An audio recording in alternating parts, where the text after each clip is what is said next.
Hey everybody, it's Dr. Jason Piken. Welcome back to another episode of the Digestion Diaries. What I wanted to speak about today is something called cravings. Cravings. Who doesn't have cravings at some point in their life? If you are a person like me and love to eat, not just eat to live, but you really love food, well, then you've got to have cravings. So this episode, what I want to talk about is how do we deal with them? How do we understand them? How do we get around our cravings so we can still live a healthy life without sitting there with a big gigantic tub of ice cream and eating it all day long? Or my arch nemesis, Cheetos. Sorry if I gave a plug to Cheetos out there, but if they're in front of me, I don't have the willpower to stay away from them. So let's talk about cravings. The way I like to speak about cravings is by using my hands. And I hope everybody can see this. I hope I'm not wasting my time making this video, but here it goes. In order to understand cravings, we have to understand about a hormone called cortisol. Cortisol is a hormone produced by the adrenal glands. The adrenaline system is your adrenal glands, which is part of your stress system. And so anytime your body experiences stress, you release cortisol. Actually, you are always releasing cortisol. If you didn't have any cortisol at all, you wouldn't be alive. But cortisol has this rhythm to it. Cortisol tends to be really high, or normally is really high, early in the morning. Its peak is about 8 a.m. And then after 8 a.m., cortisol should have a trend of going down. So about 3, 4, 5 p.m., if you have high cortisol levels, high stress levels, well, that's not a great thing.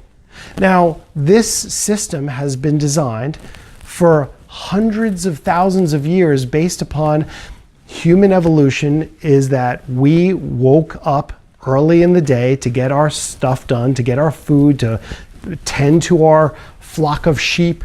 That was later days. But to be able to survive, we had to have all this energy early in the day while it was light out. And by the time it was dark out, we wanted to be huddled in our caves and doing nothing. But with modern society the way it is now, we can be stimulated up until every single hour in the wee hours of the night that we want. And what that means is every single time we're stimulated, whether it's physically stimulated through exercise or movement, mentally stimulated by computers, by our phones that we carry around with us, any stimulation can raise cortisol or keep cortisol levels a little higher. Now, if your stimulation is basically relaxing and reading a book, that's a gentle stimulation, and it's probably not going to raise cortisol levels much. But let's say we're supposed to have this rhythm: high cortisol in the morning, low cortisol in the evening, and we mess with that. And we have high cortisol in the afternoon because we go to the gym, or we have a late night meeting, or we have to pick our kids up and we're stuck in traffic. Whatever it is that's raising your cortisol levels later in the day, your body doesn't like the feeling of cortisol late in the day. What does it want to do late in the day? Is it wants to sleep, and cortisol makes you awake. Cortisol is what opens your eyes in the morning. So how do you get rid of cortisol, or how does your body crave to get rid of cortisol late in the day? Well, cortisol, there's another hormone called insulin. And insulin is almost like the opposite of cortisol. So insulin is a hormone that's released by our pancreas in response to eating food. Generally, carbohydrate-rich foods, the more carbohydrates or just the larger the meal, the more insulin gets released. And the sweeter the meal, the faster those carbohydrates get released. The more processed food, white flour releases insulin faster than whole grains. So if you really want a rush of insulin, you'll eat something that's highly processed and sweet and eat a lot of it.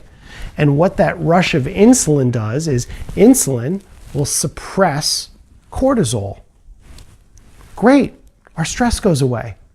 That's why if our cortisol levels are high in the morning, we tend to not crave sweets. We might be used to having sweets, but we're like not dying for a chocolate bar the second we wake up, most of the time. I don't know every one of you out there, but most people. Most of the time we want that chocolate bar or that ice cream, maybe, just after lunch when we're having our lull throughout the day and we want some energy. What's probably happening more likely there is your cortisol levels are high and your body doesn't want to feel stressed anymore. So it's craving sweet starch, big meal, maybe even alcohol, which can trigger a similar response. And what we want to do is understand that this hormonal imbalance is part of the reason why we have cravings. What's another reason for those cravings? It's a conditioned response. I still have not met anybody that didn't have this situation happen in some way, shape, or form early in their life. You fall down, and in order for your parents to make you feel better, they offer you a treat, a sweet lollipop. You got to go to the doctor and you're going to get a shot, that's another long story and I don't love that, but you got to go to the doctor and get a shot. Don't worry, if you're good and you don't cry, we'll get you some ice cream. You did good on a test. Let's reward you with some cake. It's your birthday. Let's have something sweet. Every single time we associate good or getting over bad, it's with sweet.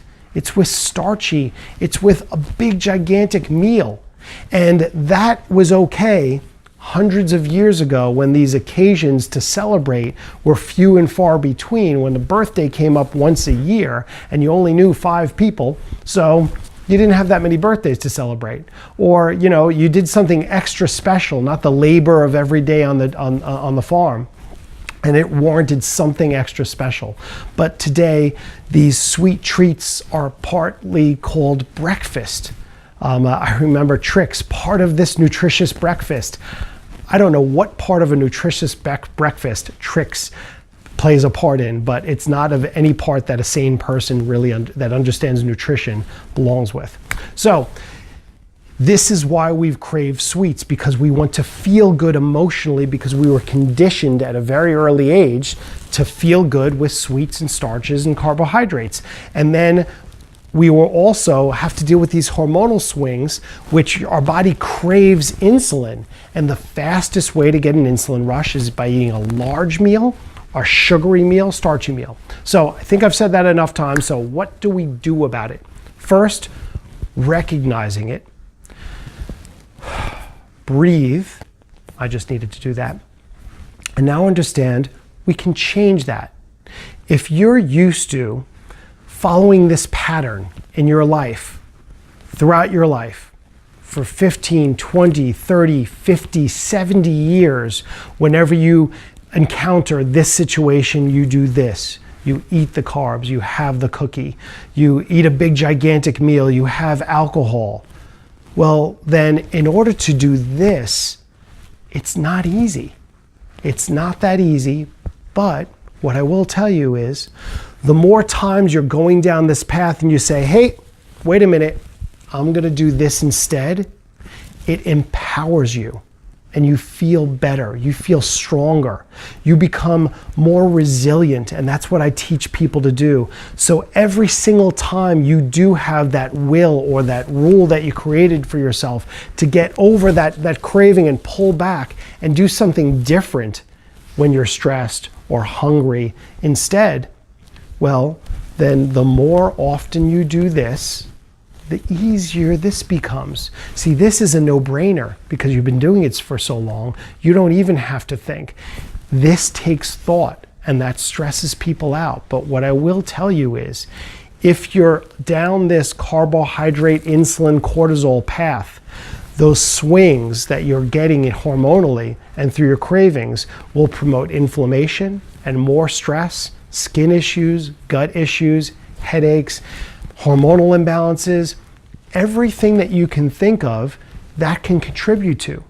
So if you care about your health, what you'll do is you'll have to create a why that's strong enough, a will that's strong enough to just start doing this a little bit more often, or make a rule and cut this out altogether, which would be best, at least for a chunk of time. So when you want to condition yourself, you have to come up with a smart goal. So let's say you want to work on your cravings for Cheetos. Okay, I'm going to use that because that's mine. And you can say Cheetos is sugar or your cake, your croissant in the morning, a bowl of pasta, whatever it is. Let's say it's Cheetos. And whenever you're tired or stressed out and there's Cheetos around, you just eat the whole bag of them. Okay, because that's what you're used to doing, and you love the taste, and it's cheesy and good, and you get the little red stuff on your fingers, and you got to lick them off. This is just awesome. But you say, no, I understand that this is bad for me.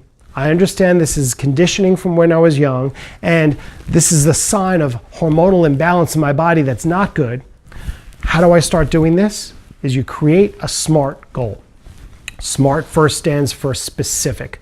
So a specific goal for this Cheetos craving is the next time I feel like having Cheetos, I just won't. That's it.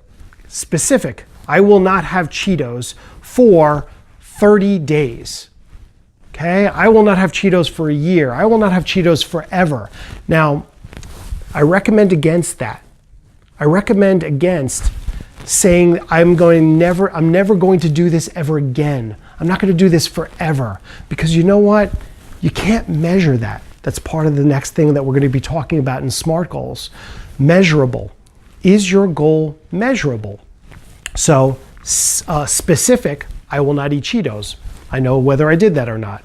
Measurable. I will not eat Cheetos forever. Well, how do I know when I've reached my goal until I'm dead?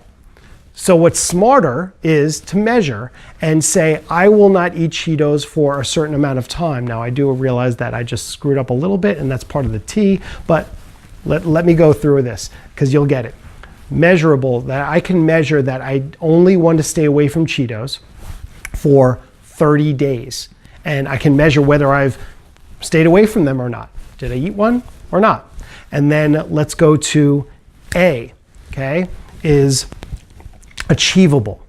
Do you believe that you could achieve this goal in the first place? Is this so big of a goal that you don't even believe in your subconscious that you can get it there?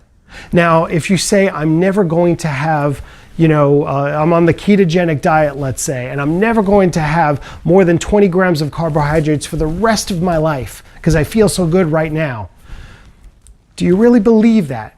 Do you know every circumstance that's going to happen in the next few years that may require you to have more carbohydrates? So if you set a goal for too long or that's too big or your subconscious doesn't really truly believe, you're actually setting yourself up for failure. Because if you don't really truly believe that you can achieve this goal, it's not realistic, well, then you're going to self-sabotage yourself and you're going to probably go off of it. So then let's go into R. We did SMAR. Relevant. Sorry, forgot that for a second. Is the goal relevant? Like, why do I want to stay away from Cheetos? How will that impact my life? Well, specifically Cheetos in my life won't have that big of an impact, but I'd have to make mine bigger. But let's say yours is pizza or that bagel in the morning or pasta in general or gluten. How will that impact your life? Will you lose weight? Will your gut feel better? Will your memory be better? Will you have less inflammation because you're doing this? You got to have a relevance to it, or else it's just a silly goal that you're trying to reach. Just because your friend is doing it or your spouse is doing it, your partner, whatever it is, doesn't mean that you have to if it's not relevant to you. And then time. That's the last one, timely.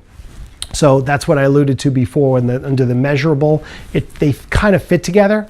I don't believe that you should have a time that doesn't end.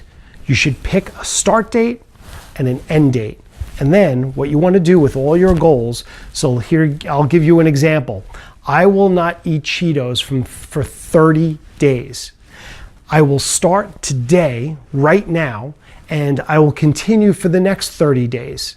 And during that 30 days, if I have a Cheeto, I failed. So I have created this very realistic goal that allows me, and what's the relevance to me? Well, if I can overcome this, I will feel good about myself. I'll feel powerful. I feel like I can accomplish more because I got through this. And that's a SMART goal. Very simple. So I hope this information on SMART goals helps. I hope the information on why you're having cravings really helps you out. Remember, it's a conditioned response, and it's that cortisol level response. If you want to find out more about how to control your cortisol levels and inflammation levels, insulin levels, and your cravings better, contact me at the information below. I hope that really helps. Have a great day.